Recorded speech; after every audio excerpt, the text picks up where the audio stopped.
Hi listeners! Before we dive into today's episode, we want to give you a quick heads up. This conversation includes topics that may be triggering or sensitive for some. If you've got little ears around or feel like this might not be the right episode for you today, feel free to skip it. We'll be back in your ears next week with something lighter. Take care of yourself and thanks for tuning in. You're listening to a Day1.fm show. Hello, I am Ciara Sterling and I am really committed to uniting everyone around a common purpose, and that purpose is that every human has fair and equitable access to essential services and that people can live free from discrimination and they can thrive in a country like Australia where they should be able to thrive. And really at the heart of that is, when people need support, we need to be there for them where they are, not where we want them to be. And most importantly, we need to listen to the voices of humans, of people with lived experience, and really take on board what they're saying and not make people tell their stories a million times. Because really, we should be believing people when they tell us their story and making sure we're there for them when they do. Hi, I'm Carrie Kwan, Executive Manager and founder of Mums & Co, and a passionate advocate for women's financial empowerment. In this special edition of Mumbition, the podcast, we explore the powerful intersection of women's leadership, community building, and work-life integration. Each episode features thought leaders, entrepreneurs, educators, and change makers who are committed to making meaningful connections within their communities. Today, we're diving into a collaboration between Thriving Communities Australia and NRMA Insurance, a partnership dedicated to supporting women facing domestic violence, financial hardship, and other vulnerabilities. Joining us are Ciara Sterling, CEO and Director of Thriving Communities Australia, and Carla Forrester, Principal Customer Vulnerability and Inclusion at IAG. Ciara has over 20 years of experience across corporate, government and community sectors, championing social equity and human rights. At Thriving Communities, she convenes over 350 organisations, together with people with lived experience, to forge deeper understanding of vulnerability and drive ecosystem change through social design innovation. Ciara is also a non-executive director of the Board of Consumer Action Law Centre and a member of various advisory boards and a founding member of the Economic Abuse Reference Group. Carla Forrester has been instrumental in supporting the partnership, particularly the One-Stop, One-Story Hub, a world-first platform enabling frontline workers to connect and refer customers to a range of support services through an innovative, streamlined system. Welcome, Ciara and Carla. Thank you for having us, Carrie. Let's start by learning a bit more about the amazing work that you're doing with the One-Stop, One-Story Hub to support vulnerable women. Ciara, what was the spark that led to the creation of the One-Stop, One-Story Hub? I'm interested in, what unmet needs were you seeing within the community that this platform now addresses?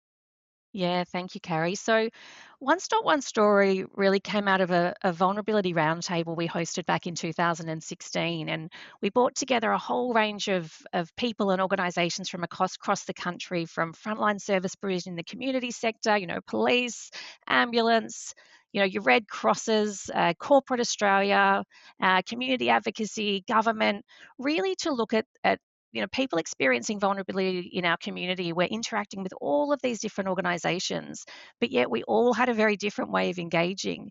So in that roundtable, it really was sparked by this question, which was, imagine if we brought all of the knowledge of our sector and we all understood what we were bringing from our piece of the pie, but we were only bringing that knowledge and insight to see what we could do better to help that human in the centre. So it was really about how could we all wrap around a human who was experiencing vulnerability in a really cohesive way, instead of making people contort themselves into these sort of Gumby doll-like positions, for those of you who are old enough to remember Gumby dolls.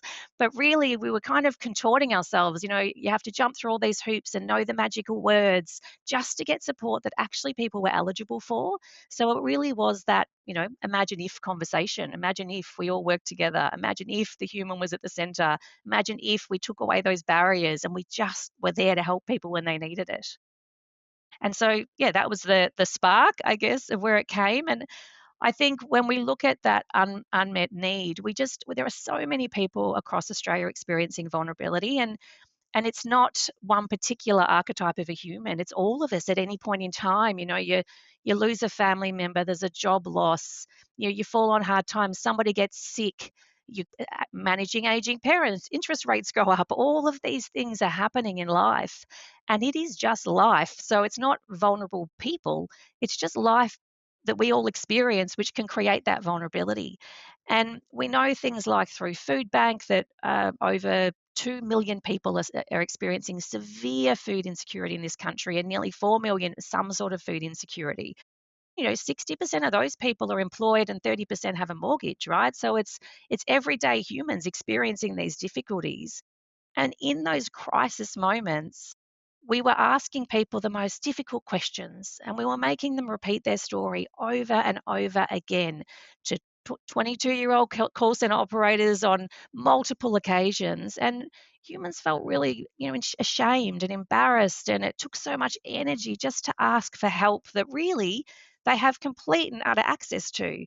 So we really started to look at the fact that these people were engaging with their bank and their telco and their family violence worker and their water company all separately. So, but they weren't getting all of the support they needed. And so we really wanted to look at a no wrong door, I guess, where it didn't matter which door you entered, it didn't matter who you asked for help. And really, I think with the hub, it was we needed to stop asking people to trust the system, and we actually just needed to build a system that trusted people. So many thoughts running through my head around how you've painted a picture on what vulnerability is nowadays as well, right? And that it isn't, it is the everyday. It could be the everyday. Yeah. You talked about such a various group of diverse stakeholders when you wanted to pose that what if question. You had government, you had corporates, community groups coming together, and probably other roles in this cohort. Yeah. What did you need to do to co-design this solution together? Co-design is the critical word, Carrie. We realise that in anything that you do, people need to come together and find that kind of common purpose or shared vision. So we brought together a range of stakeholders, as you said, from corporate, community, government. We had regulators, ombudsmen, and we also had humans with lived experience, because the most important thing when you're designing something for a human is to make sure that they're part of that design. So we had people who had experienced, financial crisis. We had people who had experienced family violence and lots of different life circumstances. And we brought together a range of those people through a very COVID was quite the grounder for people, right? I think everybody during COVID experienced vulnerability of some sort. So it kind of created this platform where everyone just got that anyone could be vulnerable. It was also, we were about to kick off our co-design, and 2 weeks before kickoff, COVID actually hit Australia. So we had to pivot. People, I think, during those times in the early 2020s, we all had to pivot and pirouette and spin around. And we brought together this group online, and it took a year and a half to co-design this system together. And it was really about walking in each other's shoes. So it was someone in the bank understanding what it was like for a financial counsellor in the front line working with a client.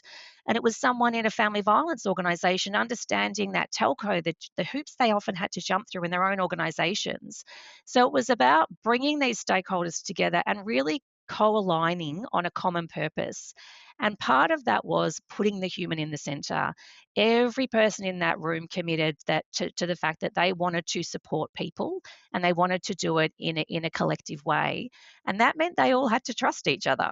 So, trust is a really difficult thing. And when someone's reaching out for help, we need businesses to trust that human, but we also need these businesses to trust each other, because if they're working with a client or a customer, they don't want to just refer to someone they don't know. They want to know that if they're telling someone they're going to get help, that they're going to get that help. So it was really around building those relationships and trusts, and then making sure that we've had humans constantly coming in through the 18-month co-design, to be telling their stories and really grounding people in those human stories. So we never ever forgot why we were doing what we were doing together.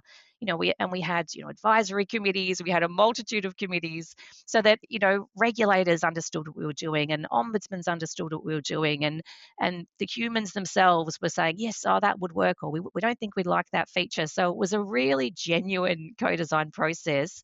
And those groups still now, 2.5 years on, still meet every fortnight. The frontline staff meet every fortnight to share their stories and come back together. The senior leadership meet every 6 to 8 weeks. So it's been a co-design that's created a bit of a family, and that family, continues to connect in on a regular basis and tell each other their stories so that they stay connected to why we're doing what we're doing.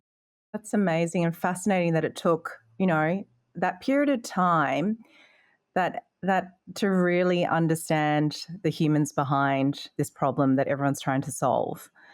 Yeah. And I love that, that family analogy that you've used, because that is the care that has been evident in this, which I really do want to jump into as well. What type of Yeah. feedback have you received from the users about their experience with the One Stop One Story hub?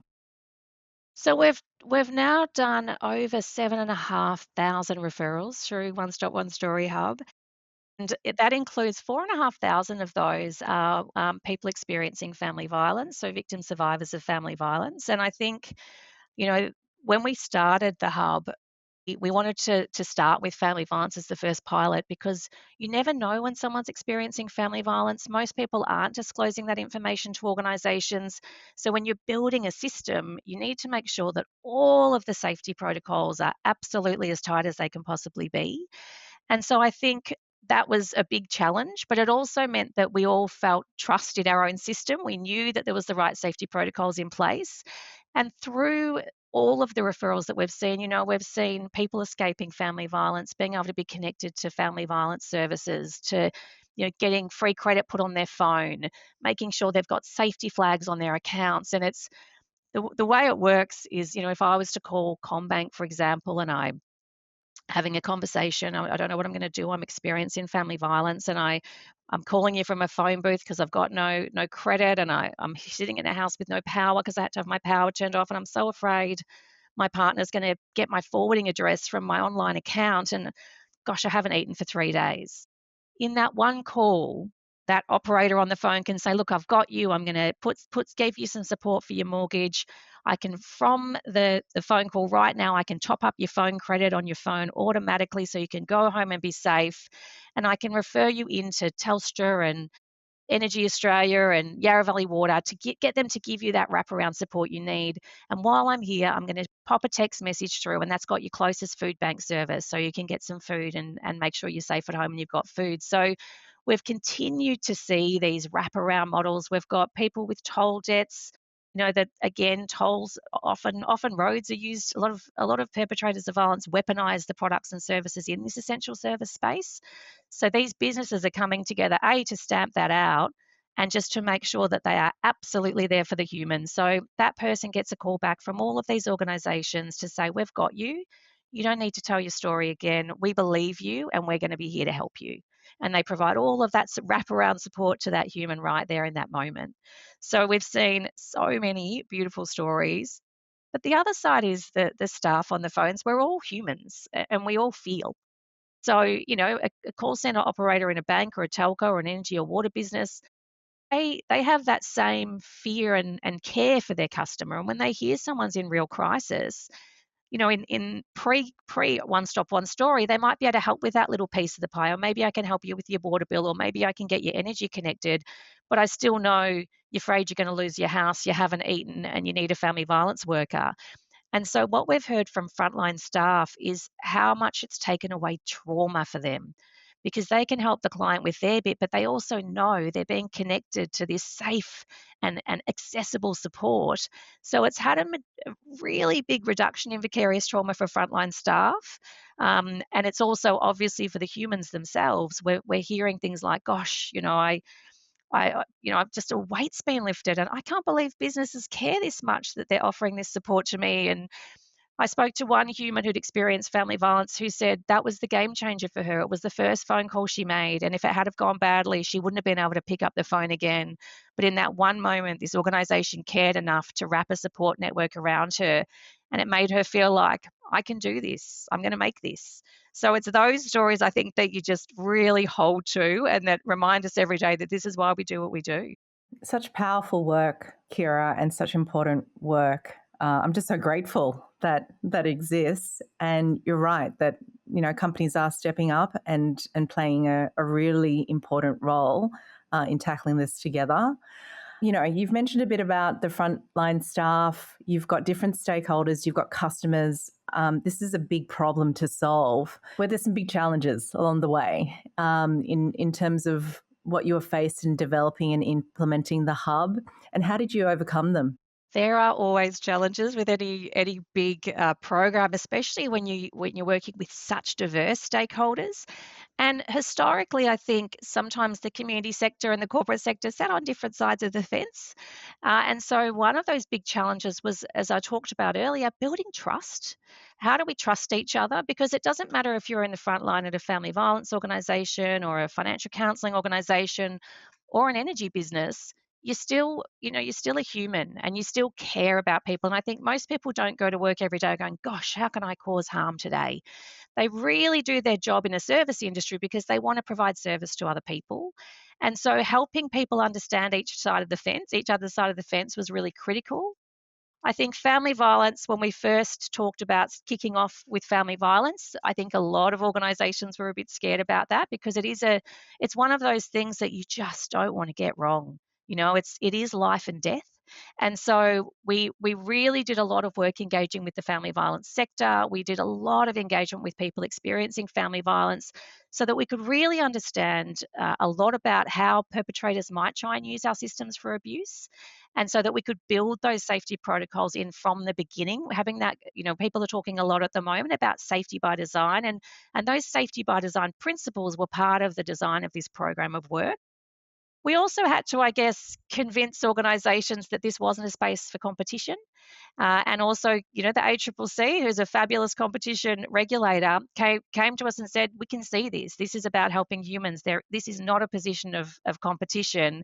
This is about people uniting around humans. So, we brought the right stakeholders in the room from the beginning so that any potential challenges or questions we had could be solved, live in that moment.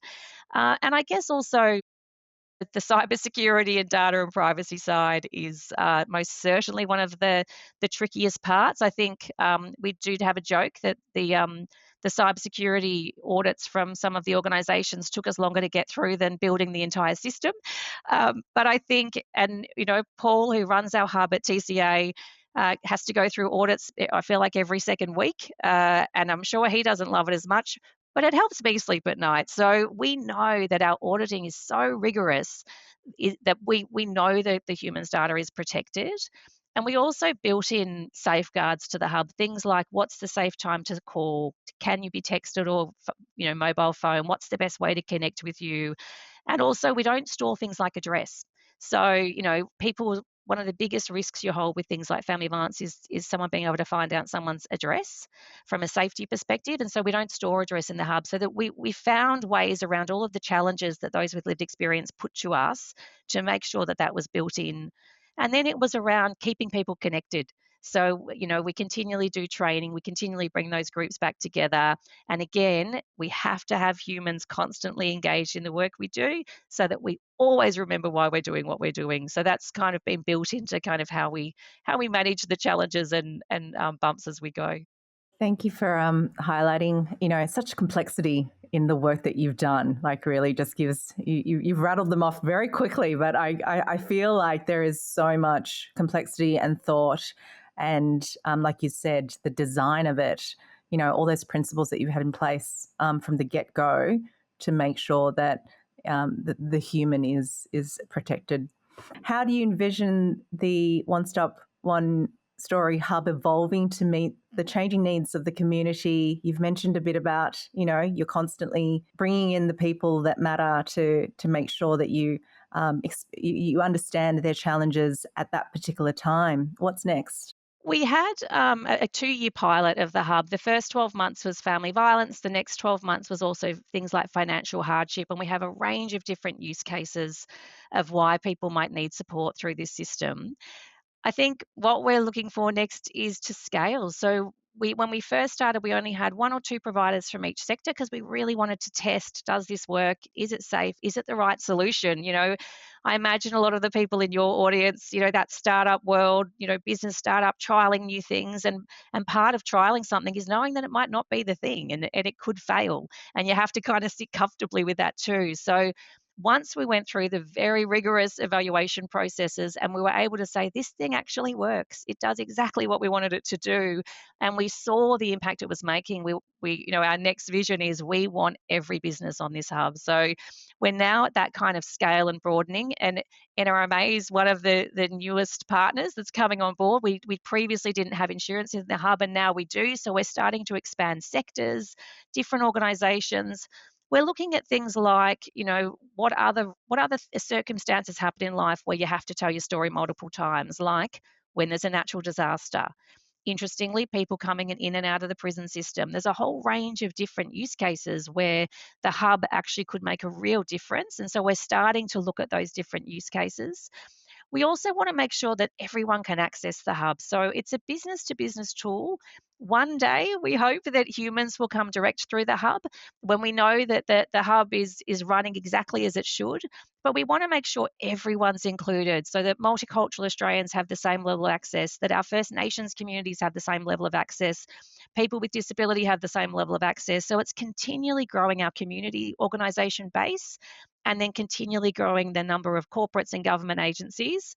At the moment, we have a couple of government organisations on. Again, my vision would be to have everyone who is working with a human experiencing vulnerability that is going to enter their door. I want them to be able to be part of the hub. So it's really just that, I guess, expansion so that no one gets left behind. And I don't want a world where anyone has to knock on 100 doors or, twist the dial the wrong way. I want to know that when someone says, I need help, we have got them, no matter which door it is. So much work to be done, and we will absolutely be cheering from the sidelines to see that progress and important work. But I imagine emotionally intense. How do you care for your own well-being while leading such a mission-driven organisation? Yeah, self-care is such a critical thing, isn't it? And I think, I'm a founder of a startup organization and, doing these big initiatives. And I think what can tend to happen, and I'm sure many of the people in your audience can absolutely relate to this, we sometimes don't prioritize ourselves first. You're running businesses, you've got kids, you've got dogs, you've got all these responsibilities. And how do you balance that? And I think, I am very blessed and work with extraordinary humans in my organization. I have such a fabulous team, but also across the TCA family, the Thriving Communities family is made up of about 150 businesses in some way, shape, or form. And really, it's about holding ourselves to account. So, I have a mentor. We have a really designed process around vicarious trauma and safety. Businesses have things like EAP programs, which we do have, but we also have a really structured process around that self-care.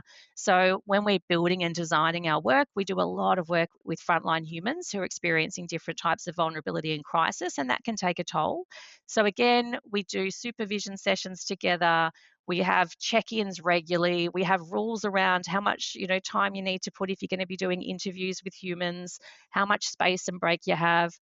I have an amazing family and friend network that I definitely rely on. I think it's knowing that you can pick up the phone and have a call with someone. We're trying to build in things like walking meetings, so we're actually getting, maybe not right now because it's pretty cold in Melbourne, but trying to get out of the house. Trying to make sure that you've got natural light around you. But again, I just get so much from the humans that we work with. Both those with lived experience. I think every time I have a conversation with someone with lived experience, I just feel so honored and blessed about their generosity to share their story with me. And when we talk to these humans, they're saying, I'm telling you this story because I don't want anyone ever to have to go through what I went through. And that's just extraordinarily inspiring. And it definitely fills your cup because you just think every day, it's just there's so many extraordinary people out there. And then, there's people like Carla and these organizations that we get to work with. We just get to work with all the good humans, Carrie. So we find our people, we have our tribe of people who, no matter what organization they're in, they are there to do good. They are passionate about making a difference. And they're the people I get to hang out with every day. And so it's a pretty lovely family to be a part of. Well, thank you for your amazing leadership and for your concrete caring. We're going to flip over to Carla, who's, I'm sure, been, whilst you know this work so inside and outside, I can see that every bit of it still lights you up in terms of the important work and progress that we are making in this space. So Carla, Thriving Communities has built strong partnerships across various sectors. How did the partnership with NRMA Insurance and Thriving Communities Australia begin? And what drew you personally to this initiative? The partnership with NRMA Insurance and Thriving Communities Australia really began with a shared vision, a commitment to supporting people experiencing vulnerability and building more inclusive, resilient communities. From NRMA's perspective, we recognise that many of the challenges our customers face, so whether it's financial hardship, natural disasters, or systemic barriers, can't be solved by one organisation alone.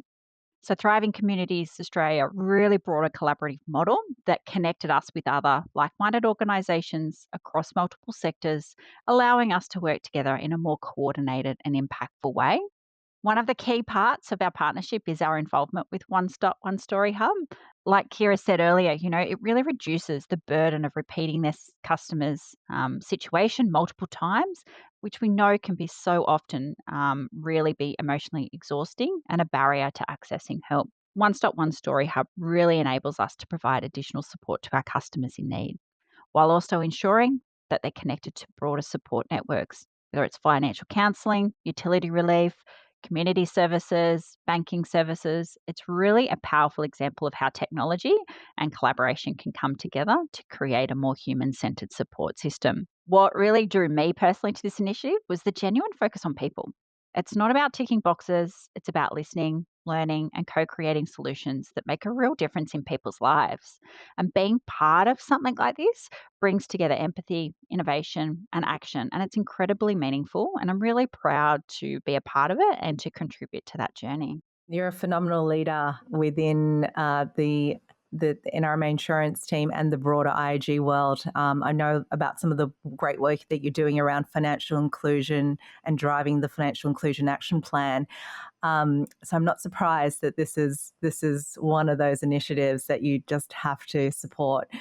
What have been some of the key insights or perhaps successes in building trust, fostering that sort of cross-sector partnerships that this initiative has been so fundamental to the success of, to help those experiencing hardship or vulnerability? One of the biggest insights that we've gained is that trust is really built through consistency, transparency, and a genuine commitment to shared outcomes. So, when we're working across sectors, whether it's insurance, community services, government, utilities, essential services, banking, financial services, it's really essential to come to the table not just with our own goals, but with a willingness to listen and adapt. I think one of the key successes has been creating safe spaces for open dialogue. So, where partners can speak honestly about challenges and learn from each other. And that's where the real collaboration happens. When we move beyond transactional relationships with each other and start co designing solutions that are really centered on the needs of people experiencing vulnerability. I think one of the other successes is being the ability to leverage each other's strengths. So, for example, from an NRMA insurance perspective, IAG perspective, we bring data and insights about customers' needs, while the community partners being really deep on the ground understanding of those from a lived experience, including those that are have a lived experience. And when we combine these perspectives, we can create a more holistic and effective support system. Yeah, absolutely. That space, that enabling space. And obviously it's taken a period of time because it's, some of those important conversations, like, Ciara said before, it is enabled by trust. And the fact that there are all the different players in this room in that enabling space and the right people. NRMA Insurance is one of the leading corporates in Australia. What role does corporate responsibility play in addressing systemic vulnerability, and how do we ensure that it's more than just a tick in a box type of exercise? Corporate responsibility plays a really critical role in addressing systemic vulnerability, but only when it's approached with authenticity and long-term commitment. Like you said, it's not just about ticking a box or publishing a report. It really has to be embedded into the way the business, like NRMA Insurance, thinks, acts, and makes decisions. At NRMA Insurance, we see our role not just as a service provider, but as a participant in the broader social ecosystem. So that means recognizing the impact that we can have, both positive and negative. To ensure it's more than just a box ticking exercise, we focus on our partnerships, like with Thriving Communities Australia, amongst others, our accountability, and those utilising those from a lived experience. We work closely with community organisations. We listen to the voices of those with a lived experience and co-design initiatives that are grounded in real needs. We also have clear set goals, we measure our impact, and we continuously reflect on how we can do better. Ultimately, it's about shifting the mindset of clarity or charity to one of shared responsibility. So, understanding what the communities thrive, and that's how we all benefit.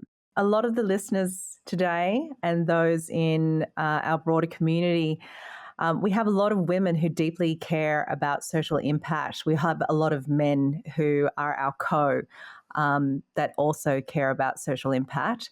What's one action that they can take today to support vulnerable women in their own circles? Look, if there's one thing that they could take away, I think it's simply just to start a conversation. Right? Reach out to the women in your circle, whether that's a friend, a colleague, a neighbour, and just check in with them. Ask how they're really doing. Creating space for people or for someone to makes them feel seen, heard, and supported, and it can be incredibly impactful, especially for those who may be quietly navigating hardship.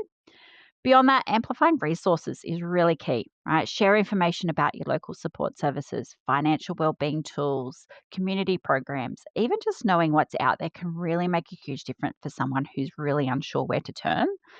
And finally, lead with empathy. So whether you're running a business, raising a family, or juggling both, modeling compassion and inclusion in your everyday decisions can really create a ripple effect and strengthens a whole community. Sometimes it's the smallest gestures that have the biggest impact. Such simple, practical advice. Thank you so much, Carla. Thank you so much, Ciara. Is there anything else that you would like to share today? We've had an amazing conversation.